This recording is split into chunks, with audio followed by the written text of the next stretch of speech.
makes it clear. So, will the president finally own the truth on the eve of being face-to-face with the man who ordered it all, Vladimir Putin? We have a primetime exclusive with Roger Stone, longtime Trump friend and advisor, someone who appears to be the unnamed American mentioned in the indictment. Will he own that? And what is his advice to Trump in this all-important moment?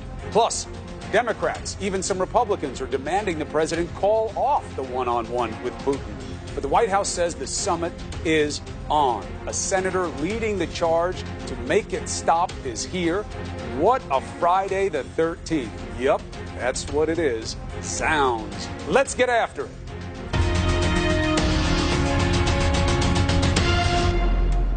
So in less than 72 hours, President Trump will sit down with Vladimir Putin if everything holds steady at this point. I will be in Helsinki, Finland, to report for you, but no one will be in the room where it happens except Putin and Trump and arguably their interpreters. So, will the president put it to Putin? There is reason for doubt that he will. Why? 2 points. One, after learning about the latest indictment of 12 of Putin's people earlier this week, Trump still said the Putin meeting was going to be easy. Two, as recently as 2 weeks ago, Trump was still taking Putin's word over that of the U.S. intelligence community, something that he has done over and over.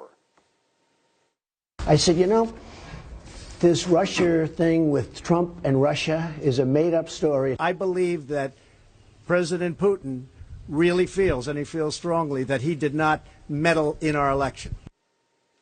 So, what will he do now? Let's bring that up with the man of the hour, once again, former Trump campaign advisor Roger Stone. Welcome to Primetime. Thank you, Chris. Thanks for having me. All right. It's Friday night, so let's go easy to difficult on this interview. The easy work is that you are the man named, or not named, you are the man suggested in this indictment. I know you've said you don't think you are, but now, what's your answer? Earlier today, before I had a chance to read this extensive document, I wasn't sure. But I certainly acknowledge that I was in touch with Trump campaign officials, and I have testified under oath to the House Intelligence Committee that I certainly had a 24-word exchange with the persona Guccifer 2.0 over Twitter direct messages.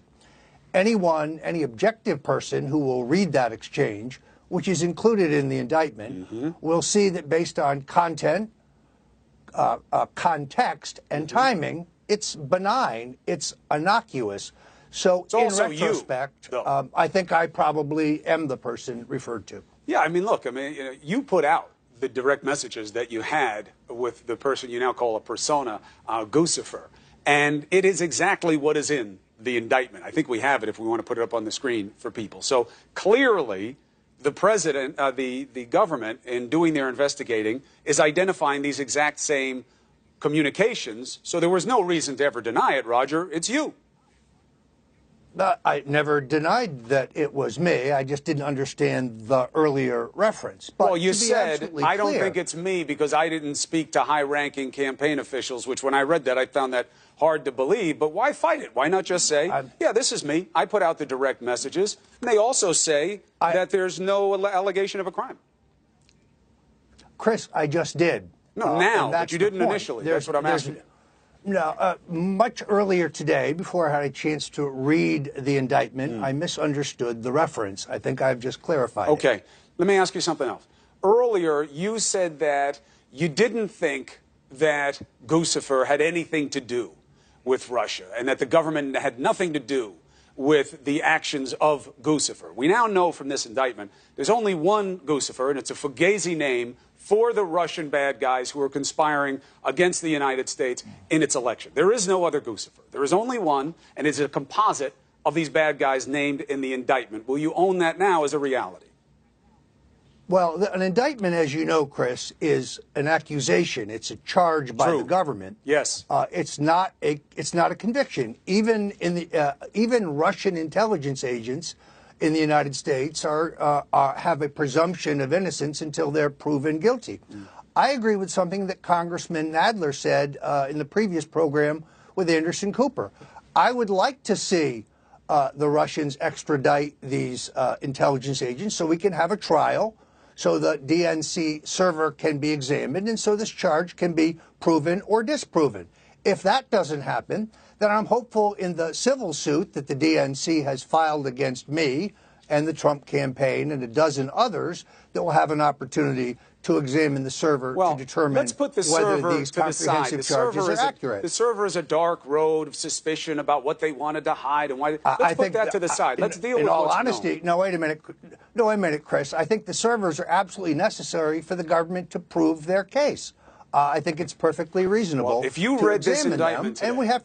if you read this indictment today, I Roger, they've got a ton of evidence linking down to the unit numbers of the GRU personnel who were doing the conspiring. Now, I know you can indict a ham sandwich. I get the whole deal. But this is part of a prosecution strategy, which I'm sure you've come across in the past, called name and shame. They know it's very unlikely that they get these people on U.S. territory so they can prosecute, unless the president demands it from Putin and uses it in trade for something maybe that Putin wants. Would you advise the president to do that?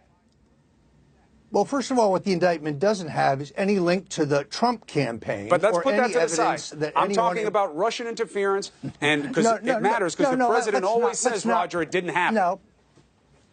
Let's not put it to the side. Let's address it, and then I'll answer your question.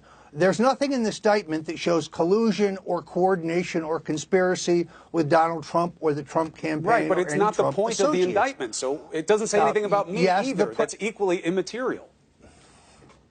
The president made it clear earlier in the week that he intended to bring up the question of hacking with Putin.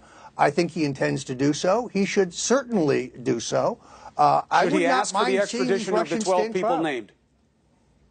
I would not be opposed to that because I would like these charges to be either proven or disproven. Do you think he will? I'm happy to say. I couldn't. I have no idea. He has not asked for my advice in this upcoming meeting. But if he did, you'd tell him, ask for the 12, be very strong with Putin. I wouldn't be opposed to it in any way. I would like these charges to be proven. Otherwise, they're a public relations device in which they prop up the investigation and they make allegations that are yet unproven in a court of law. Well, they are unproven in a court of law, but you can't read this indictment, I don't think, in conjunction with the last indictment that we had of almost a dozen people and the other indictments that have come out and the intelligence community assessment of what happened and the Senate Intelligence Committee assessment of what happened, and not face the reality that the United States was hacked by Russia during the election. Will you accept